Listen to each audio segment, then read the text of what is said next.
Alright guys, I was going to go ahead and show you how to use it now. The only reason I didn't do it out there is if you didn't notice I was talking quietly. Everyone in my house is asleep now, so I need to get this done tonight anyways, because I got other stuff to do. And either way, on this one, on the G3 over here, I already have the graphs and stuff on here anyways.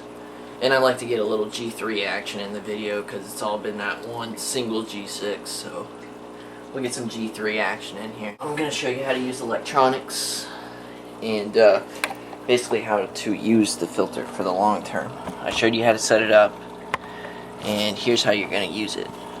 Okay, now as you can tell, there's already an alert going on that I have. Let me turn the conductivity off so we can actually do this. Now we're at our main screen. I turn that conductivity alert off. And what it'll display is you got your temperature up here at the top, then you got your conductivity number right here, and then you got your mechanical, that tells you how long it's been since you've washed it out or cleaned it. Then you got your chemical here, your carbon, at least that's what I have in here, and of course it's saying time expired, but you know, it'll usually last 2 months will be fine. And then you got your biological, and that's usually in weeks. And then if you notice right here, see these lines moving? That's showing that you have flow, and it's kind of showing how much you have. And so is this right here. If you can see this little triangle thing, watch when I turn down the flow, the triangle will start disappearing. See how it starts coming back? And that's telling you how much flow you have. Usually it doesn't alert you like that when you're just moving the flow thing and you get low flow. Usually it knows when you're pulling it back or when you're doing that. And I'll go ahead and start showing you the menu here, and this is just how you kind of look at it, and those are the important things you need to know.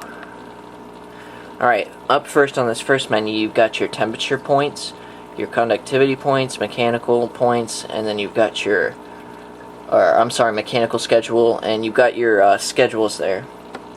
Okay, first on temperature points this is where you set it to basically alert you. I have it to basically just set whenever it hits 81 degrees, it's going to let me know there's a temperature alert, and if it goes below 75, it's going to let me know there's a temperature alert. So that's not what it comes stock with, but that's what I modded it to. And then it's also got the option for if you want your alert on and off, and then it's got your actual temperature right there. My room's a little hot right now. And then you basically have the same exact thing with conductivity. You set your points right here. That's what it comes with stock. I haven't fooled with it. I just turn the alert off. Okay, but usually I leave it on, and like I said, it's the same thing, and then it's got your actual conductivity up there. It's almost like a term that Hagen uses. I mean, you don't hear conductivity too much in the aquatic world. Anyways, now here on your mechanical schedule list, you've got the elapsed days since you've changed it. You've got whether you want your alert for it to go on and off, and you've got your how many days you want it to alert you. And in fact, I'm going to change this from 14 just up to 15. So, alright, and that's how you change it to, and I don't know if you could see me scrolling through the menu. You have 4 buttons on here. I should have said this earlier. You have your escape, enter, and then up and down. Alright, so since I'm on this, for instance, if I want to back out of mechanical, I'll hit escape. It'll take me back to that menu, and then I'll scroll down to chemical, and then we'll go into chemical and hit enter, and then see, now we're back on this menu, and of course it tells you the elapsed days, the alert, whether it's on or off, and how many days you want it to alert you. And I'm going to change this too, so you can either just hit up to scroll down, or you can hit down a few times. And then when it gets to there, you hit enter, and it'll start blinking, and then you hit up or down to change it, and I'll want it to 31. So then we'll hit enter, it'll stop blinking, and then it's set. And then to go back out, you hit escape again, and then we'll go down to biological, and as you can see, that's the same thing with mechanical and the other one, mechanical and chemical. So And this will tell you weeks to alert, and you know, the elapsed weeks and whether the alert's on or off. And that's it for this panel. So what you do is you hit escape to get out of it. We're now out of it, and now we can scroll to a different panel. Okay, and here's what they call your global settings or global panel, and you have your language, and of course this will come up. This is the exact screen that'll come up when you plug it in for the first time. And of course EN means English, and you'll just hit enter and it'll initialize. Alright, and then you have your contrast. And of course I just kind of leave that. You know, you'll hit enter to do that and it'll blank, and you know, you can mess with that as you so please. Alright, and you've got your temperature scale, whether you want it in Fahrenheit or Celsius. You got your dim delay, how long you want this screen to stay on, and then you can reset it back to default settings with that.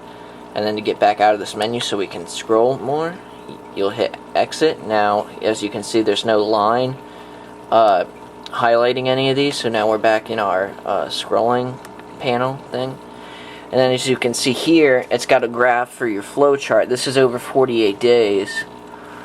And of course you can see like tiny drops in it. That's usually when I feed them. You know, if I'm feeding them food that floats around in the water, of course I don't want it to get sucked up, so I completely turn the flow off on this, and that's where it shows, and that's why it looks so weird like it does instead of like a regular curve. You know, it just has tiny little dips, and it's kind of hard to tell on that because it's only for a short period of time. And then you've got your conductivity over the past 48 days, and I just use tap water, so that's probably, and the other things I use in the tank are probably what gives it a high conductivity. But what's it called? You can see like when you do water changes, it goes way down and then it goes back up, so that's just something to note on there. And then it's got your temperature scale for 8 days, and that's, I love how the temperature thing is pretty, the temperature scale is pretty accurate, or the reader is. And then you scroll back, and you're back to your main menu, okay? And that's how the general menu works. Now, to do other things on there, like for instance, if you per se were going to change your chemical at this time, you would hit up,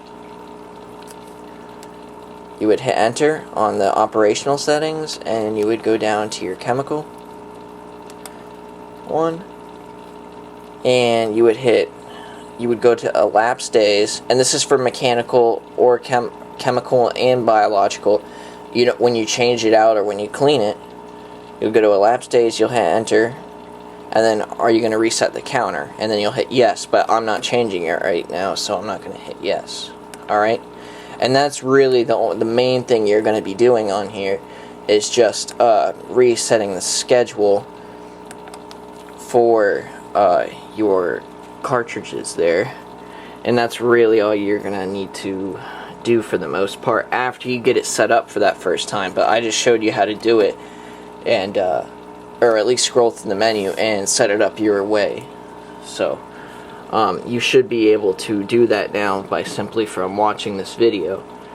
And I believe that's about it for the filter. I believe that's about it on how to use this filter. If you have any questions, let me know. I'm trying to be as thorough as I can, so let me know if I missed anything or if you have any questions, and don't hesitate, alright? Thanks for tuning in, and I hope you enjoyed the show.